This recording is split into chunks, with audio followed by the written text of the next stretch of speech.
करना क्या है। और ये प्रीलिम्स है, प्रीलिम्स में आपको सिर्फ क्लियर करना होता है, मेन चीज़ है क्लियर करना है, तो आप उसी के हिसाब से सिर्फ फोकस करें कि आप क्लियर कर पाएँ।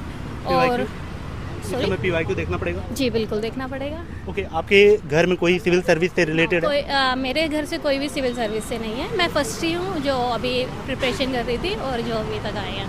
ओके, मैं मेंस की स्ट्रैटेजी आपसे नहीं जानना चाहूँगा, मैं ये जानना चाहूँगा कि मेंस में तैयारी करने से पहले कितने दिन पहले से आपको आंसर राइटिंग के लिए तैयारी करना चाहिए, सबसे पहला? दूसरा तरीका क्या है करने का? मैंने प्रीलिम्स जब ख़त्म हुआ था उससे पहले से ही मैंने स्टार्ट कर दिया था अपना राइटिंग। मैं कंटिन्यूस दोनों चीज़ें साथ में लेके चल रही थी, राइटिंग भी मैं साथ में कर रही थी और साथ में वो, लेकिन जब बिल्कुल एंड आ गया था प्रीलिम्स का, उसके बाद मैंने राइटिंग छोड़ दी थी कुछ टाइम के लिए और उसके बाद मैंने सिर्फ और सिर्फ फोकस किया था प्रीलिम्स पे। उसके बाद मैंने कंटिन्यूस राइटिंग पोर्शन पे वो किया था, मेंस के लिए काफ़ी प्रिपरेशन की थी। ओके, बहुत बड़ा सिलेबस है मैम UPSC का। पहले सिलेबस देख के कितने लोग तैयारी छोड़ देते हैं, तो इस सिलेबस को कैसे आपने समराइज किया? क्या माइंड फ्रेम था आपका कि पहले ही अटेम्प्ट में यहाँ तक पहुँची हैं? कुछ उसमें कुछ टफ रहे होंगे, चैप्टर कुछ आसान रहे होंगे, कैसे मैनेज किया वो सारी? एक्चुअली मैं अपने ग्रेजुएशन से ही मैं प्रिपरेशन कर रही थी और मेरे को 6 इयर्स हो गए हैं वैसे प्रिपरेशन करते हुए, लेकिन अटेम्प्ट मेरा फर्स्ट है ये।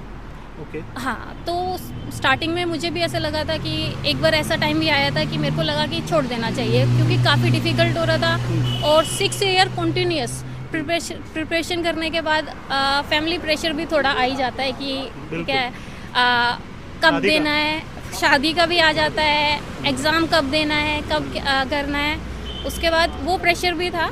और उसके बाद फिर जैसे आप कंटिन्यूस रीडिंग करना स्टार्ट करते हैं, राइटिंग स्टार्ट करते हैं, कंटिन्यूस अगर आप रहेंगे, कंसिस्टेंसी रहेंगी आपके अंदर, तो आपका एग्ज़ाम क्लियर हो सकता है। ओके, जो आपका सबसे कठिन सब्जेक्ट या फिर चैप्टर होता था, उसको कुछ आपको टैकल करने की आपकी स्पेसिफिक स्ट्रैटेजी होती थी या फिर रैंडम उसको छोड़ देती थी?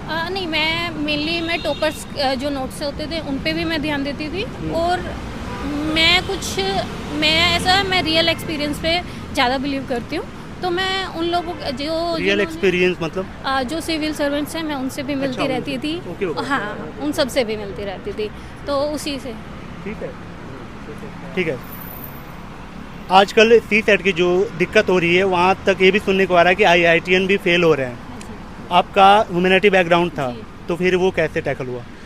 आप अगर कंटिन्यूस प्रिपरेशन करते रहते हैं, आप कंटिन्यूस करते रहते हैं, तो आप टैकल कर सकते हैं। ऐसा कुछ चैप्टर हैं आपके जिस पे सिर्फ उन्हीं पे फोकस किया आपने? नहीं, ऐसा कुछ नहीं है, मैंने सभी पे फोकस किया, बट जो मेनली ऐसा है कि मेरे